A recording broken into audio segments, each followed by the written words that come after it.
Yo los invito a buscar en sus Biblias Miqueas capítulo 7.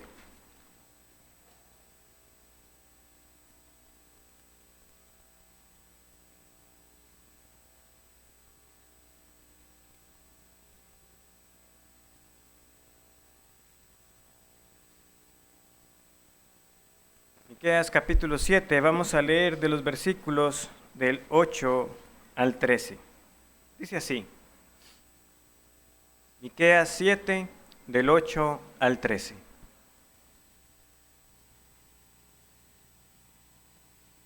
Tú, enemiga mía, no te alegres de mí, porque aunque caí, me levantaré. Aunque more en tinieblas, Jehová será mi luz. La ira de Jehová soportaré, porque pequé contra él, hasta que juzgue mi causa y haga mi justicia. Él me sacará a luz, veré su justicia. Y mi enemiga lo verá, y la cubrirá vergüenza. La que me decía, ¿dónde está Jehová tu Dios? Mis ojos la verán. Ahora será hollada como lodo de las calles.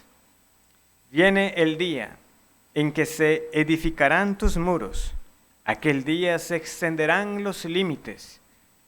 En ese día vendrán hasta ti desde Asiria y las ciudades fortificadas, y desde las ciudades fortificadas hasta el río, y de mar a mar, y de monte a monte, y será asolada la tierra a causa de sus moradores, por el fruto de sus obras. Para aquellos que nos visitan por primera vez, nosotros hemos estado en una serie de predicaciones en el libro de Miqueas. Estamos, evidentemente cerca de terminar. De hecho, hoy es el penúltimo sermón. Si el Señor lo permite, la otra semana estaremos terminando con el libro de Miqueas. Y el libro de Miqueas, como los demás profetas menores que hemos estado estudiando, nos muestra a nosotros la importancia del mensaje que el Señor habló a través de sus siervos, los profetas. Tristemente, suele ser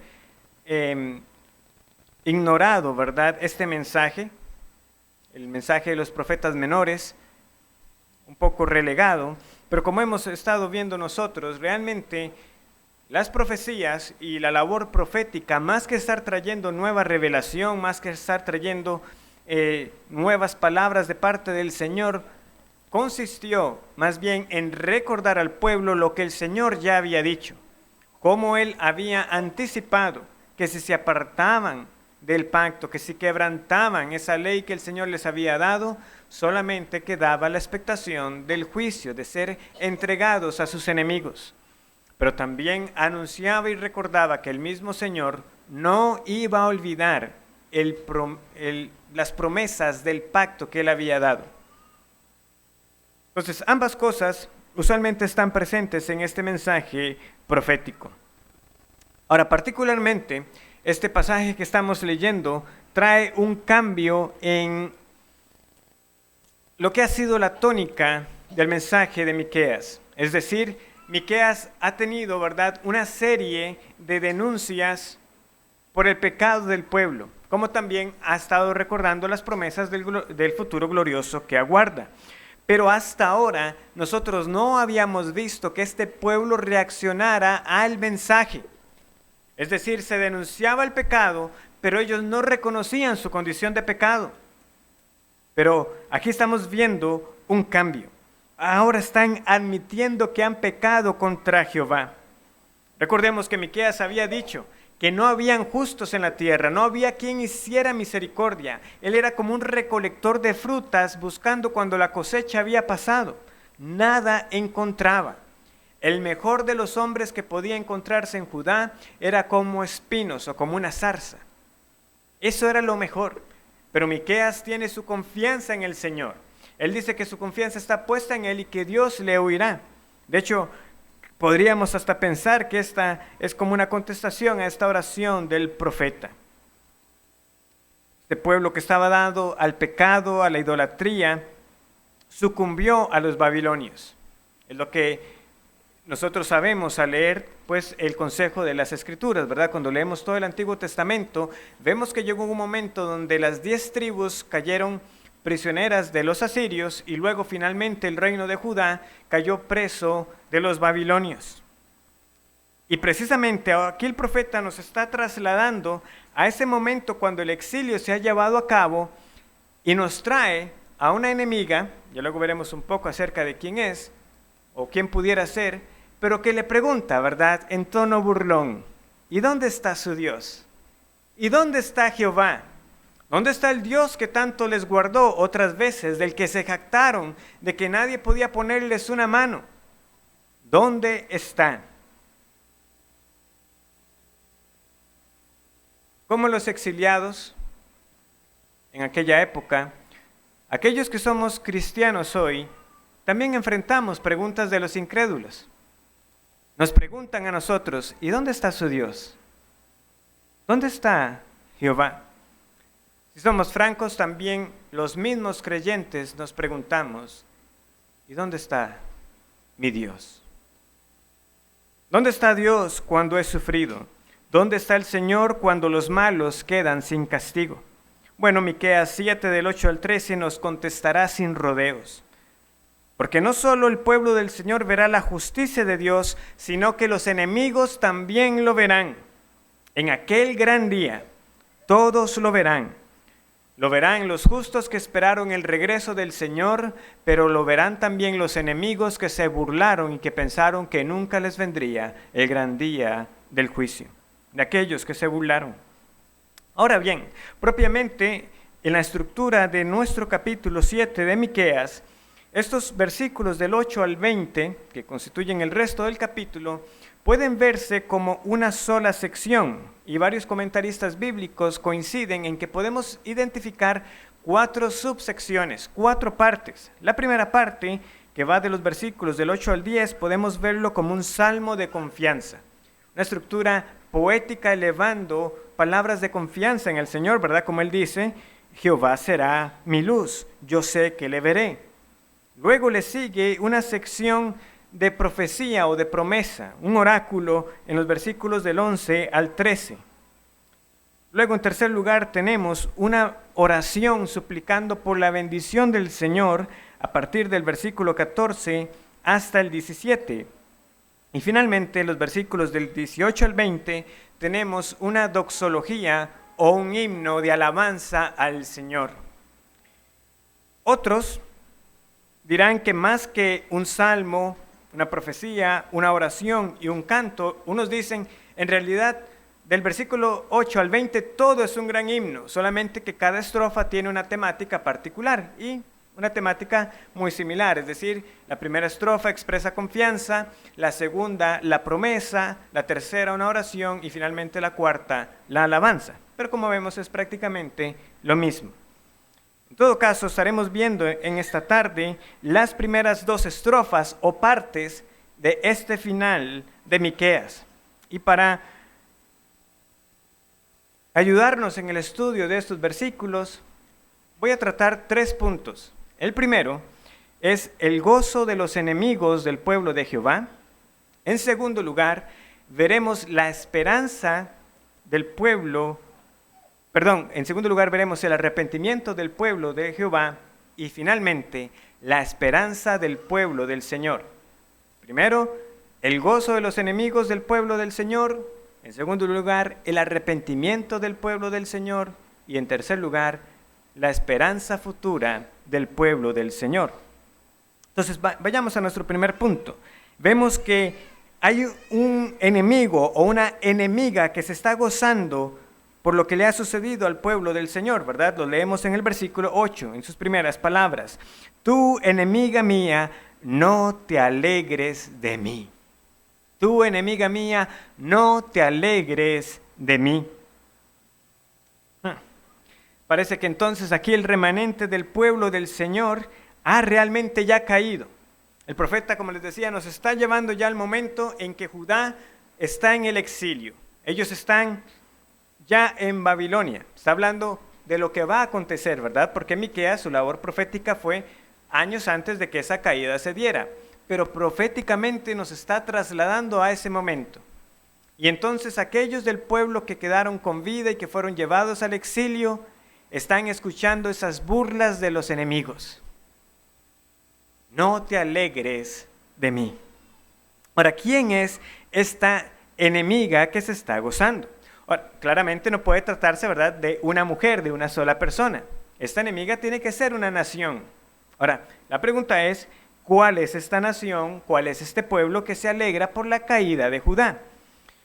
Realmente, la identidad como tal, en última instancia, es de poca relevancia, porque esta enemiga al final es representativa de los enemigos del Señor.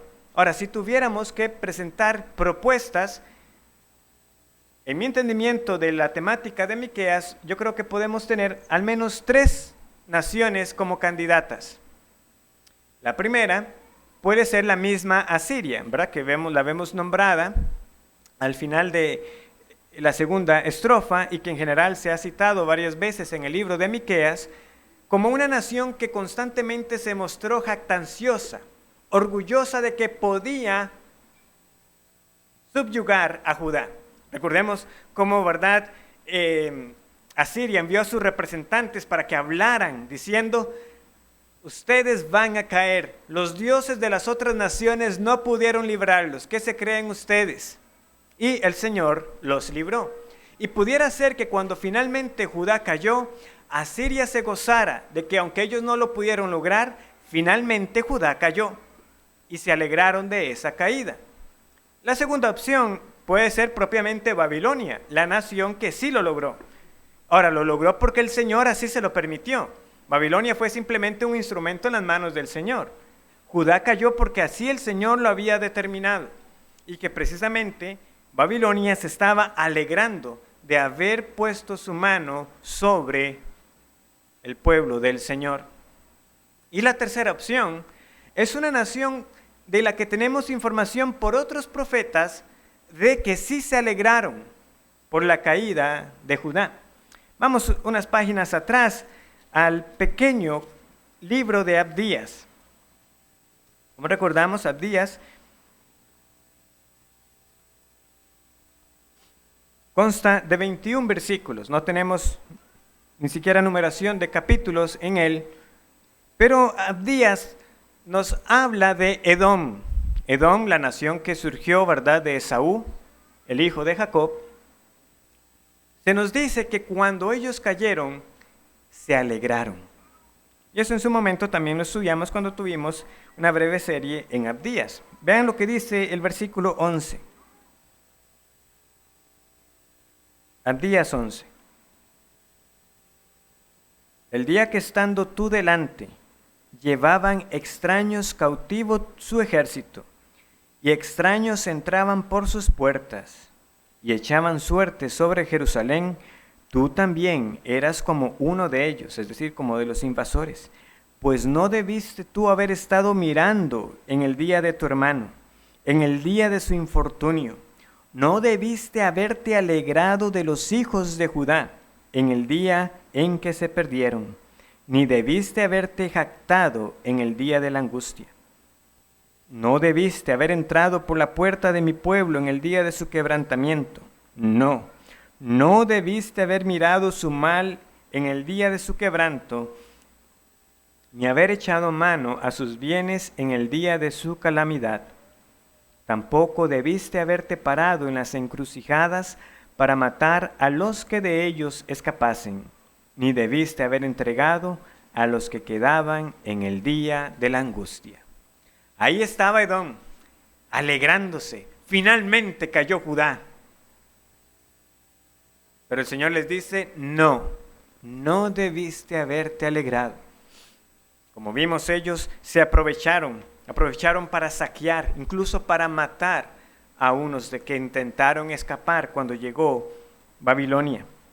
El punto, en última instancia, es que haya sido Edom, Babilonia, Asiria o cualquier otra nación que se oponía al pueblo del Señor, nunca ha faltado quien se alegre del mal ajeno, quien tenga su satisfacción por la desgracia de otro. Y el Señor tiene palabras duras para aquellos que se alegran del mal ajeno. El Señor, quien hace todo para la gloria de su nombre, sabía que esto iba a pasar. El Señor le dijo a su pueblo: yo sé que el día que les sobrevenga la desgracia, el día que venga el juicio, yo sé que las demás naciones van a decir algo. Pero el Señor para todo tiene un propósito. Sin embargo, aquellos que se aprovecharon para burlarse de esto, al cuestionar a Dios mismo, el Señor está diciéndoles: esto no lo voy a pasar por alto. Pero por ejemplo, a través de Moisés, ¿qué le dijo el Señor a Israel? Le dijo lo siguiente: Jehová te llevará a ti y al rey que hubieres puesto sobre ti, a nación que no conociste, ni tú ni tus padres, y allá servirás a dioses ajenos, al palo y a la piedra.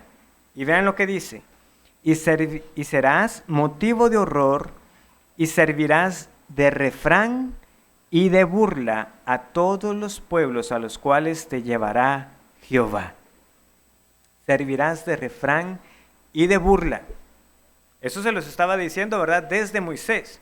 Ahora el Señor lo vuelve a reiterar, porque el Señor, como hemos visto, ¿verdad?, en muchas ocasiones le recordaba al pueblo: si ustedes pecan, yo los voy a entregar. Si ustedes pecan, traeré el juicio sobre ustedes. Y vean, por ejemplo, lo que el Señor le dijo al pueblo a través de Salomón. Vamos al primer libro de Reyes.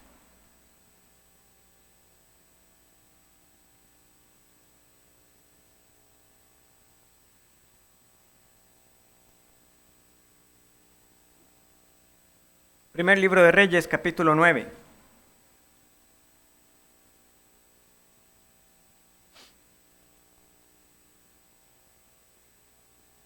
El Señor le dice a Salomón: si ustedes permanecen, yo los voy a preservar, no faltará varón que se siente sobre el trono, pero, versículo 6, pero si obstinadamente os apartareis de mí, vosotros y vuestros hijos, y no guardareis mis mandamientos y mis estatutos que yo he puesto delante de vosotros, sino que fuereis y sirviereis a dioses ajenos y los adorareis, yo cortaré de Israel de sobre la faz de la tierra que les he entregado, y esta casa que he santificado a mi nombre, yo la echaré de delante de mí, e Israel será por proverbio y refrán a todos los pueblos. Y esta casa que estaba en estima, cualquiera que pase por ella se asombrará, y que dice, y se burlará, y dirá, porque ha hecho así Jehová a esta tierra y a esta casa. Y dirán, por cuanto dejaron a Jehová su Dios, que había sacado a sus padres de tierra de Egipto, y echaron mano a dioses ajenos, y los adoraron y los sirvieron. Por eso ha traído Jehová sobre ellos todo este mal. Ustedes traerán burla por quebrantar mis mandamientos. Pero de nuevo, para que simplemente nuestra mente no se quede en: pero qué malo que fue Israel, qué bárbaros, el Señor les dijo, si ustedes hacen esto serán por refrán y por burla. Nosotros debemos preguntarnos hoy también: ¿cuántas veces por nuestra conducta, por nuestro testimonio, hemos traído afrenta al nombre de Cristo y a la iglesia del Señor? Debemos reconocer con vergüenza que muchas veces los que no creen hablan mal del cristianismo por causa del mal testimonio de aquellos que se dicen ser cristianos, y de que aquellos que siendo cristianos también pecan contra el Señor, muchas veces de manera pública y escandalosa. Hay un buen número de ocasiones cuando estos comentarios despectivos y de burlas han venido por esa deshonra que aquellos que dicen ser del Señor traen. Nosotros como iglesia local debemos entender por qué es importante cuidarnos a nosotros mismos, por qué es que me debe importar cuando mi hermano ha caído en pecado, por qué es que tengo que estar ahí para él, para ir en pos de mi hermano y de que mis hermanos vengan en pos de mí cuando me estoy apartando. porque no se trata de mí, se trata de la reputación de aquel que yo llamo que es mi Señor y Salvador. Pero cuando viene la disciplina del Señor, cuando viene el juicio de Dios sobre su pueblo, estamos dando ocasión a los enemigos para que se burlen de la fe que profesamos. ¿Ha dicho usted algo o hecho algo para que aquellos que no creen tengan en poco y en burla el nombre de mi Cristo? La esperanza para nosotros es que Dios no deja esto pasar sin consecuencias. El Señor trata con su pueblo, como vamos a ver, lo pone en disciplina, pero también tratará con aquellos que se burlaron, no solamente de su pueblo, sino del Dios de este pueblo. Y en primer lugar vemos que el Señor, como nuestro gran segundo punto, trae entonces arrepentimiento a su pueblo. Él trae arrepentimiento. El Señor trata con los suyos, los disciplina. ¿Para qué? Para que reconozcan su maldad. Él les da arrepentimiento genuino por sus pecados.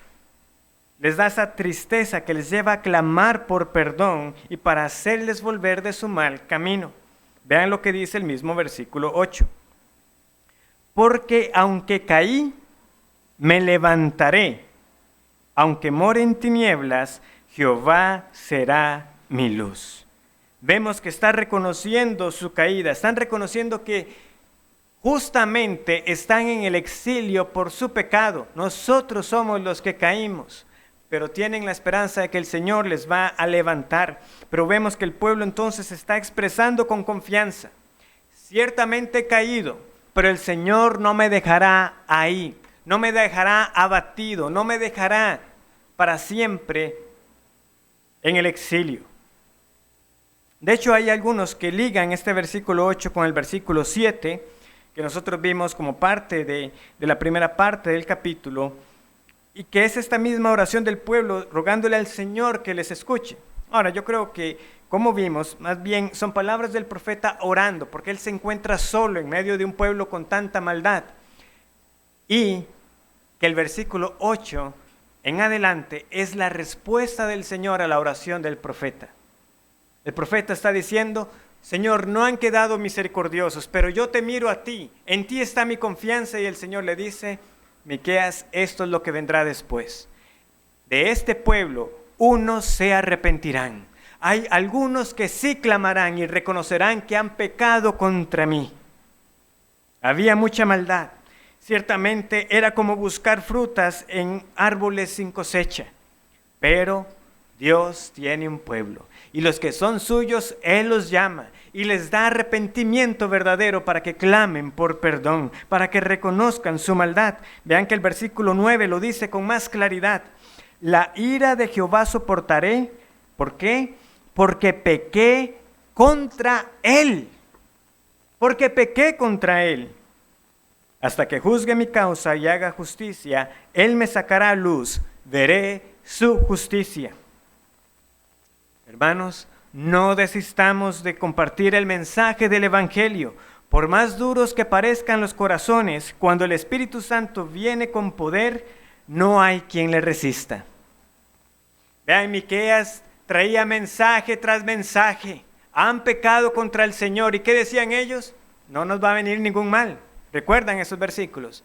Ellos estaban aprovechándose de los demás, estaban defraudando, y ellos pensaban: no pasa nada, todo está bien con el Señor, estamos ofreciendo sacrificios. Pero llega un momento en que el Señor lleva a los suyos hasta lo más bajo para que reconozcan: he pecado contra Dios. Y vienen entonces las palabras que Dios había hablado por el profeta. ¿Para qué? Para que pongan ellos también su mirada en el Señor. Así como el profeta Miqueas dice: yo miraré al Dios de mi salvación, ahora el pueblo también está diciendo: yo miraré a Dios. En Él veré la luz. Él me sacará de las tinieblas. Él será nuestra justicia. Esto es lo que todo creyente puede decir: un día oí el Evangelio y vi la maldad de mi pecado. Pero no se queda ahí, sino que clama al Señor para que le libre.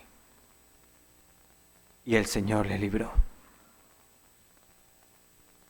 Y hay más destellos de esperanza, porque no solamente están reconociendo su pecado, no solo están diciendo, ¿verdad?, porque pequé contra Él, sino que anticipan un día en que el Señor los sacará a luz y verán su justicia. Que Él les hará justicia. No que tenían justicia en sí mismos, no que ellos eran justos, pero que el Señor haría justicia.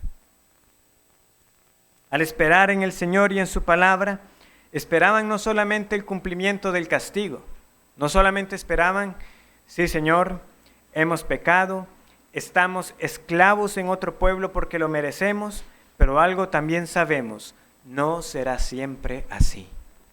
No será así para siempre. Tú libertarás a los tuyos.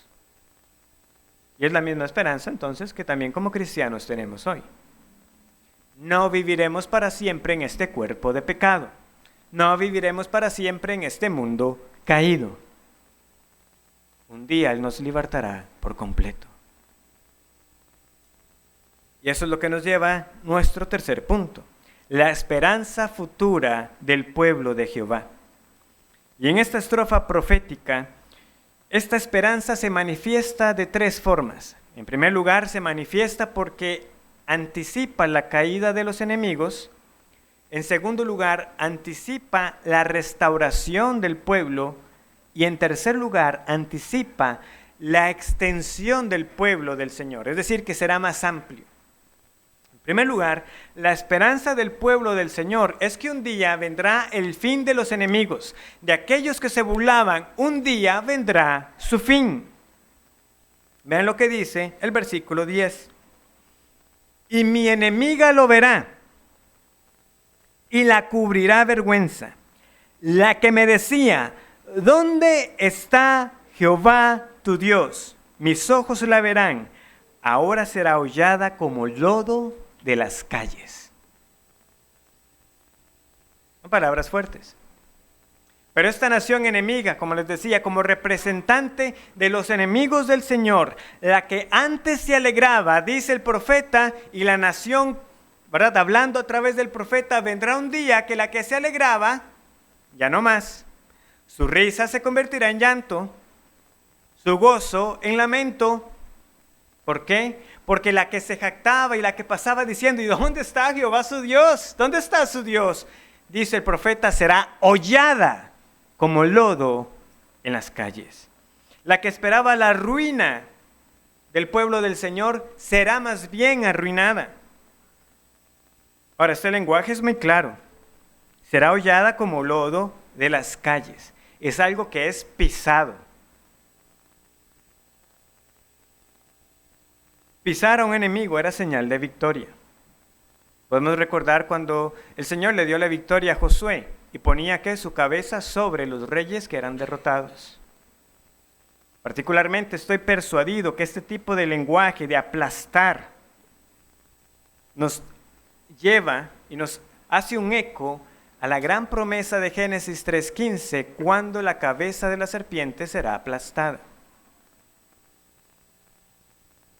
Esa simiente opositora del pueblo del Señor que se manifestó tan temprano como con Caín cuando mató a Abel, un día tendrá su fin. Y es lo que el pueblo del Señor espera. En este lenguaje que siempre me cautiva en Romanos 16:20, porque dice, y el Dios de paz aplastará en breve la cabeza de Satanás. Pues, lo leo literalmente, y el Dios de paz aplastará en breve a Satanás bajo vuestros pies. La gracia de nuestro Señor Jesucristo sea con vosotros. Eso es lo que le espera al diablo. Eso fue lo que el Señor le dijo desde Edén. Tu cabeza será aplastada. Y Pablo le recuerda a la iglesia en Roma que esto ocurrirá en breve. Y aún está más cerca de cuando Pablo lo escribió. En breve Satanás y todos los que junto con él se oponen a la iglesia, al pueblo del Señor, serán aplastados. Ahora, alguien podría preguntar, pastor, hay algo aquí que necesito entender. Porque en el versículo 8, ellos están alegrando del mal del pueblo, ¿verdad? Ellos, les dice el Señor, que no se alegren, ¿verdad? Tu enemiga, no te alegres de la caída del pueblo del Señor.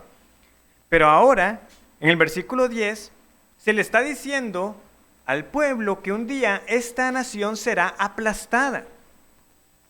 ¿Cuál es la diferencia entre que ellos se burlaran de la caída y que ahora el pueblo esté esperando el día en que los enemigos sean aplastados?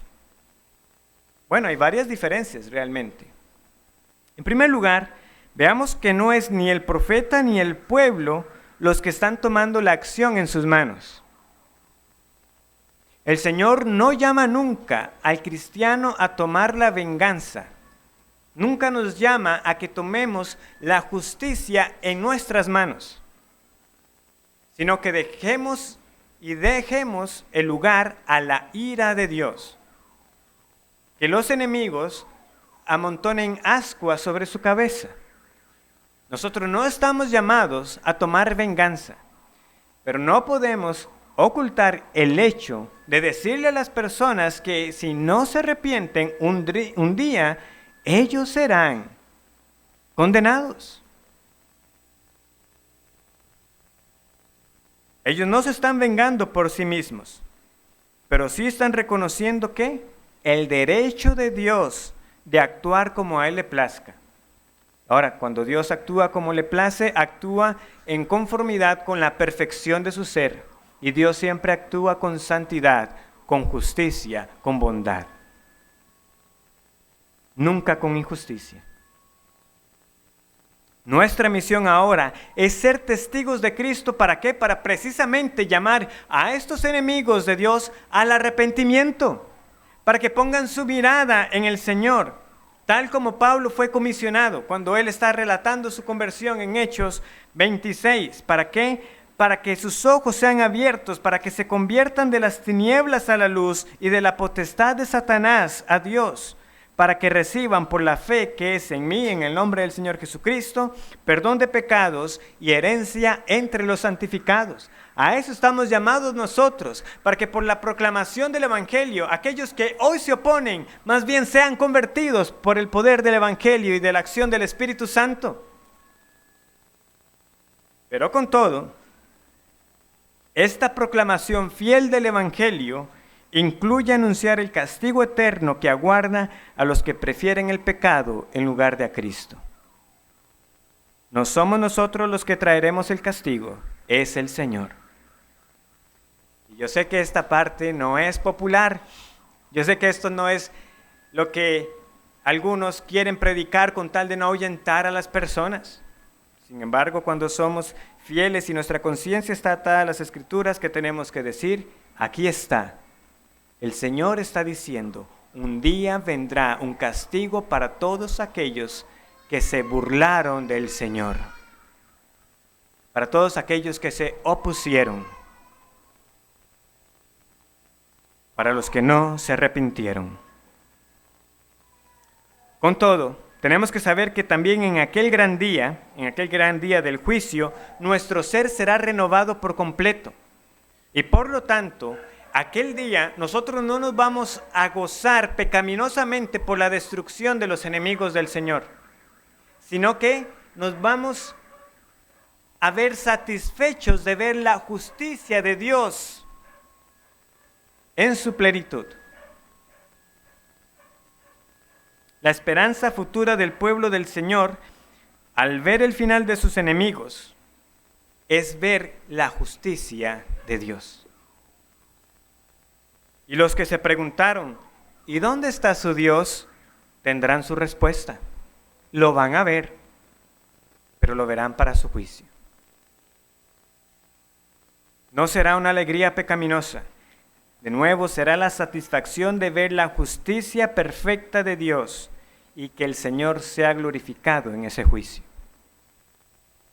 El verso 13 confirma el castigo. y será asolada la tierra a causa de sus moradores por el fruto de sus obras. ¿Por qué trae el Señor el juicio?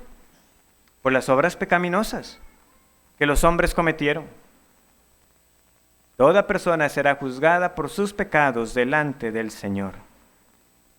Sin importar su lugar de habitación, fueran de las naciones fuera de Israel, o aquellos mismos que estando en Israel pecaron abiertamente contra la ley de Dios, el Señor dice: yo asolaré, yo traeré el juicio a causa del fruto de sus obras.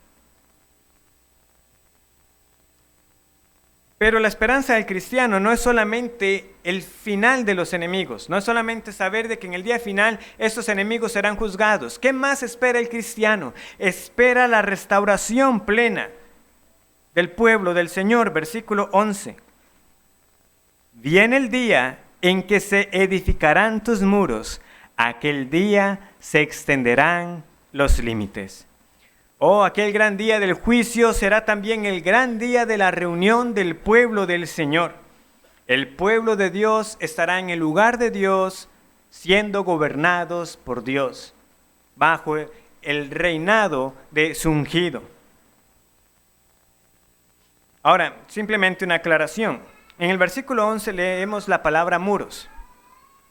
Y es más apropiado si lo entendemos más bien como una cerca, como un vallado. No como los famosos muros de Jerusalén, no los muros que se ponían para defender a la ciudad. ¿Por qué es esto importante?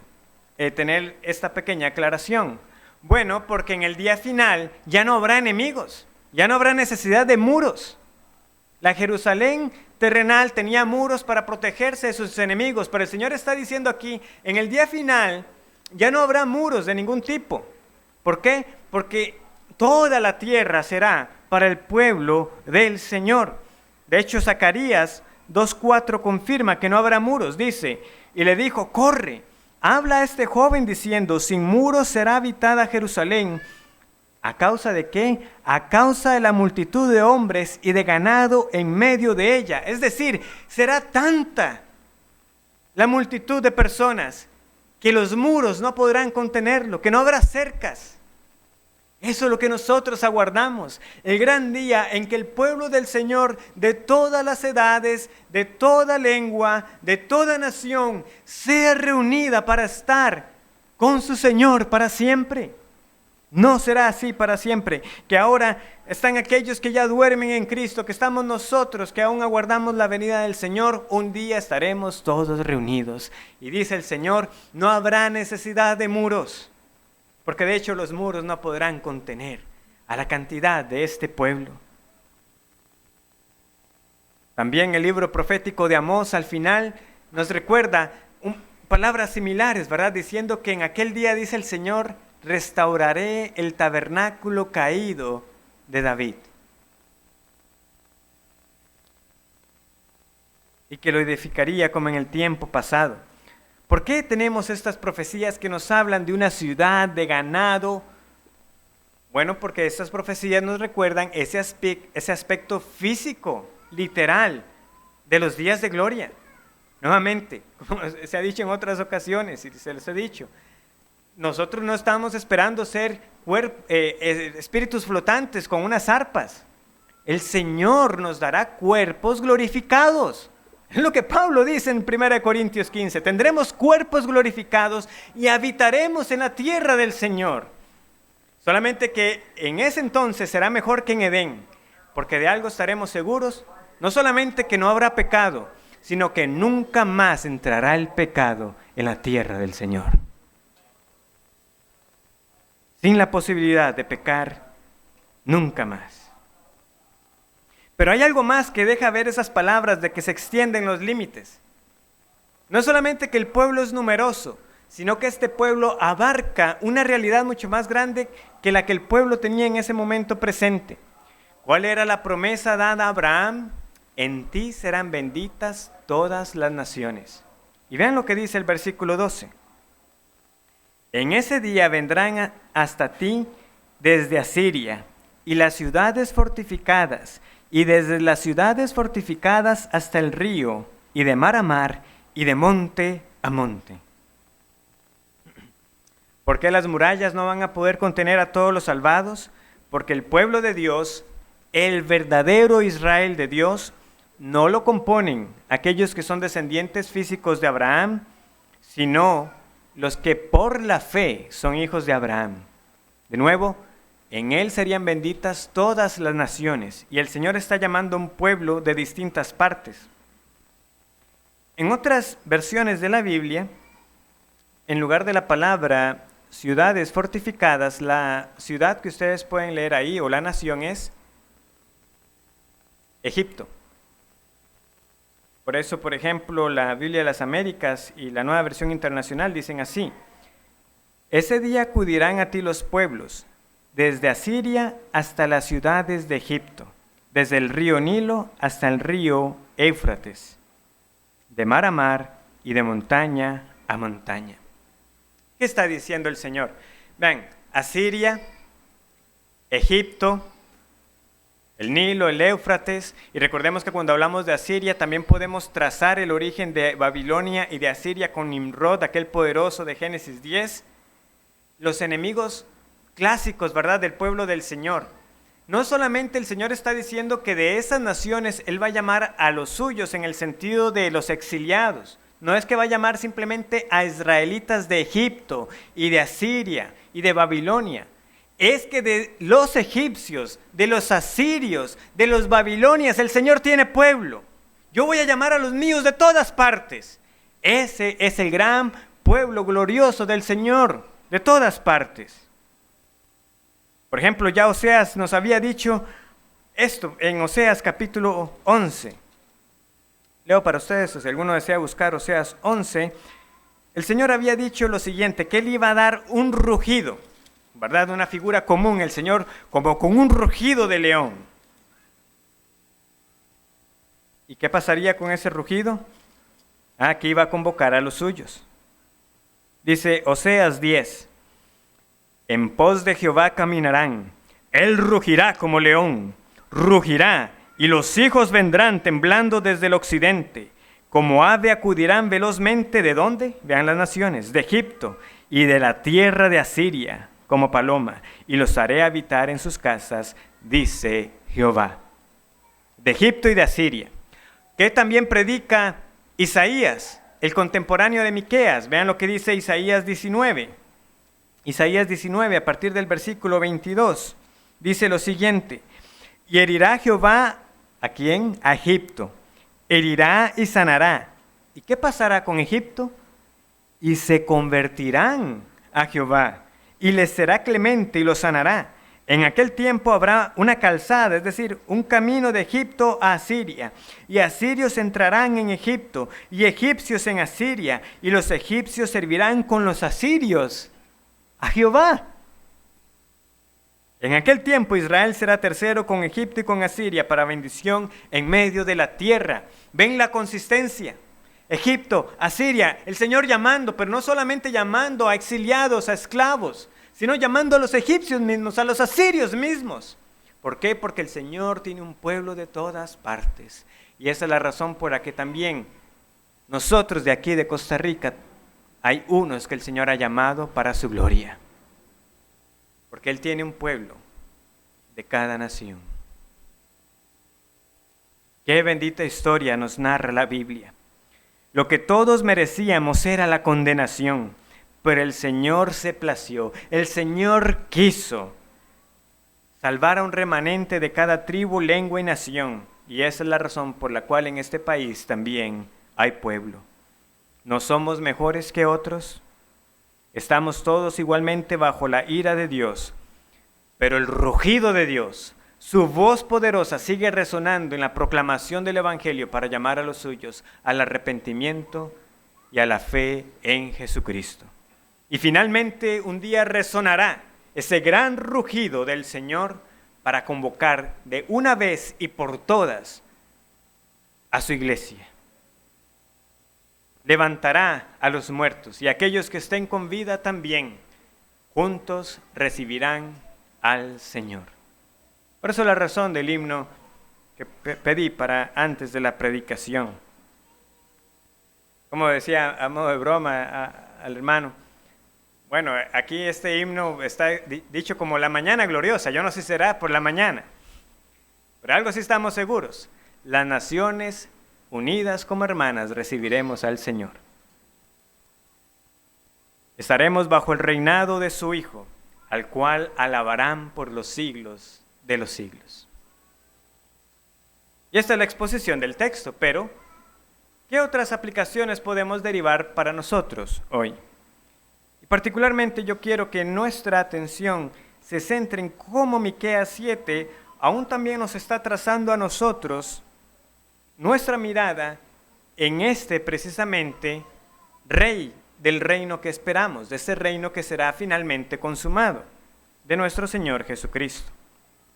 Como les decía, la oposición de los enemigos del Señor contra la simiente de Dios se ha visto desde el inicio.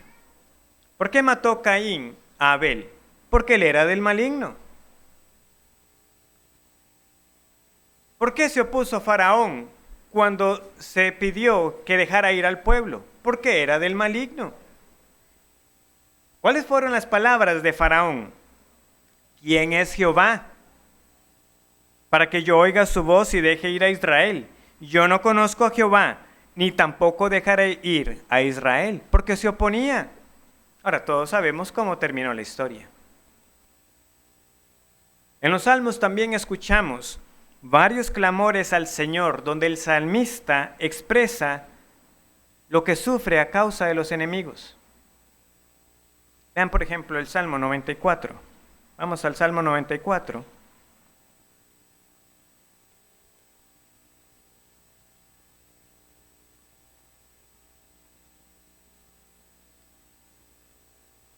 Versículo 5.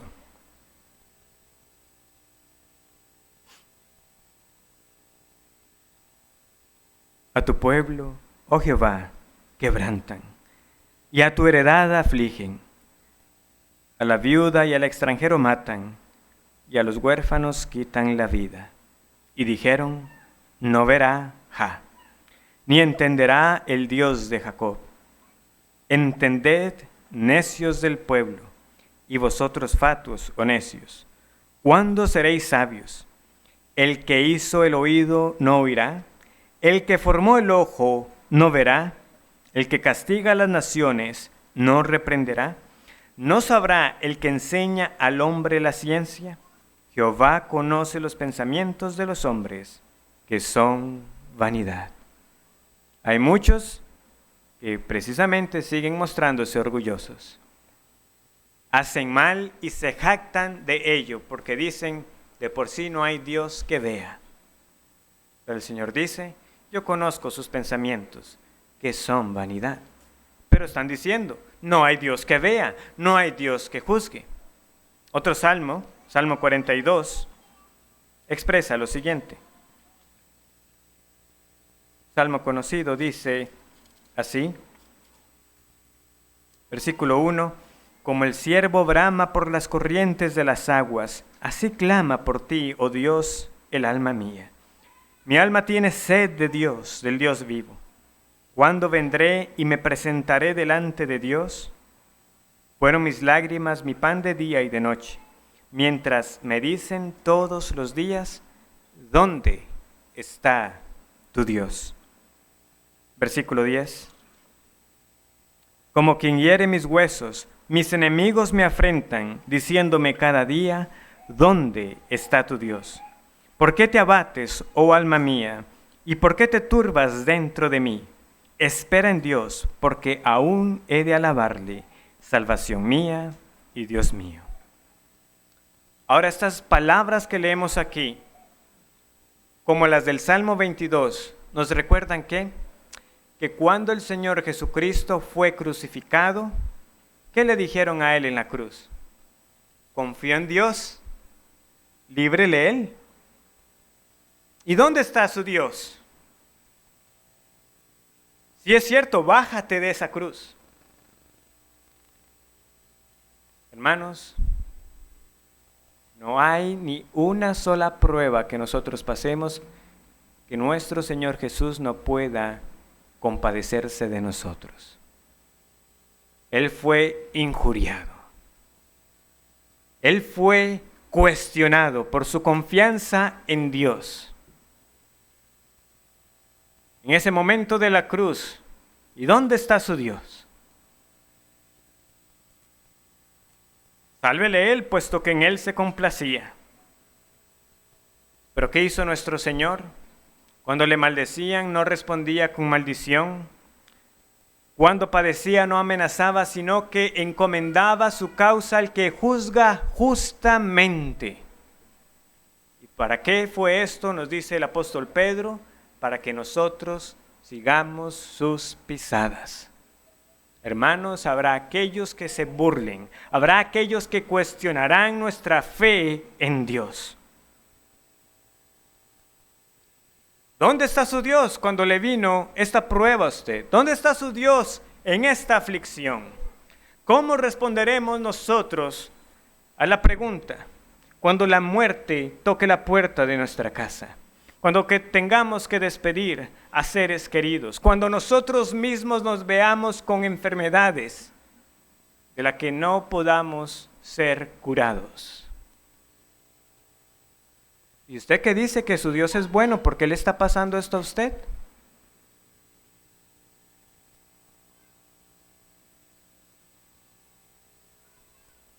Sin duda las burlas y las preguntas de los de afuera no harán más fácil, ¿verdad? Las preguntas que nosotros mismos en nuestra debilidad también nos estaremos haciendo. Dios, yo sé que tú eres bueno. ¿Por qué esta prueba? ¿Dónde está Dios? ¿Está siendo su fe también probada por sus propios cuestionamientos acerca de la bondad de Dios?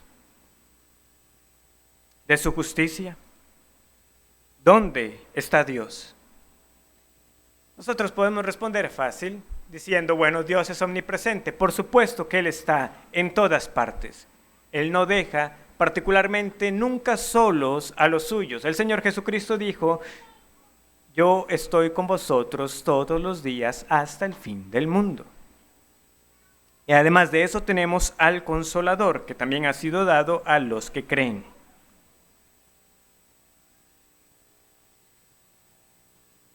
Pero nosotros podemos responder, ¿dónde está Dios? Bueno, Él está en todas partes, Él está con su pueblo, el Señor Jesucristo está conmigo, me ha dado también su Espíritu Santo, pero hay algo más que también puedo decirle, un día le veré, un día le veré, aunque more en tinieblas, Jehová será mi luz. Hasta que juzgue mi causa y haga justicia, Él me sacará a luz, veré su justicia. ¿Dónde está Jehová tu Dios? Mis ojos la verán. Verán a los enemigos siendo juzgados por la justicia del Señor, pero verán también a este Señor restaurando a su pueblo. Veremos al Hijo encarnado viniendo en gloria, aquel que fue humillado en la cruz, aquel a que le dijeron, ¿dónde está el Dios en quien usted confiaba? Un día ese Jesús vendrá y todo ojo le verá, y los que le traspasaron. Y las naciones harán lamentación. ¿Cree usted en el Señor? Crea también que un día sus ojos lo verán. Y aquí viene con las nubes. Y todo ojo le verá. Y los que le traspasaron. Y todos los linajes de la tierra harán lamentación por él. Sí, amén. Yo soy el alfa y la omega. Principio y fin, dice el Señor. El que es y que era y que ha de venir. El Todopoderoso. Ese es nuestro Dios. Ese es el Hijo que esperamos que venga en su gloria. El que fue traspasado regresará como el Rey triunfante que es. Y le veremos con nuestros ojos. Traerá paz y traerá juicio. Traerá salvación y traerá condenación. Y su pueblo, de todos los tiempos, le recibirá. Por eso la pregunta no es tanto ¿dónde está Jehová?, sino ¿dónde estará usted cuando Jehová venga? ¿Dónde estará usted cuando Él se manifieste? Usted tiene la opción de seguir el camino de los impíos, de burlarse, Estos cristianos que siguen aguardando el retorno del Señor Jesucristo. ¿Qué más da? Y siga su camino de pecado, pero en el día final lo verá. Y lo verá para justicia. Lo verá para su destrucción. O usted puede suplicar al Señor que le conceda arrepentimiento al escuchar estas palabras y pueda clamar como el pueblo: yo pequé contra Jehová, pero le veré. Él me dará la justicia que no tengo, y en Cristo me provee la justicia que no tengo. Cristo es ahora la luz que alumbró mis tinieblas. La gloria venidera es para quienes creen hoy que Dios los sacará a luz y que Dios nos hará justicia. Que aunque caídos, Dios nos levantará. Como dice el Salmo: contigo está el manantial de la vida, en tu luz veremos la luz. Es la confianza que se expresaba desde los días de Job, que aunque desecha esta nuestra piel y nuestra carne, con mis ojos he de ver a mi Redentor. Es esa su esperanza. ¿Es eso lo que usted tanto anticipa? No sea necio. No siga el camino de las naciones que se burlaron y que un día tendrán su parte en el lago de fuego. Crea hoy en el Señor Jesucristo. Crea en Él para perdón de sus pecados. Y hermanos, no dejemos de proclamar este glorioso mensaje del Evangelio, para que también, junto con el resto del pueblo que será reunido, tengamos esta misma esperanza. Aunque el día parezca oscuro, Él nos sacará a luz y moraremos con Él, y no habrá necesidad del sol, porque Él será nuestra luz. Oremos. Padre, te damos gracias por tu palabra. Yo te pido perdón por esta débil exposición, pero gracias por recordarnos que no todo permanecerá como lo vemos hoy. Un día tu justicia será vista en toda su plenitud, como también tu gracia y misericordia. Danos un corazón sensible al pecado, reconociendo que aquellos que ahora proclaman a Cristo como Señor y Salvador ya no están cautivos al pecado, pero que aguardamos con todo el día de esa gran liberación final. Despierta las conciencias, que tu nombre sea exaltado. En el nombre del Señor Jesucristo te lo suplico. Amén.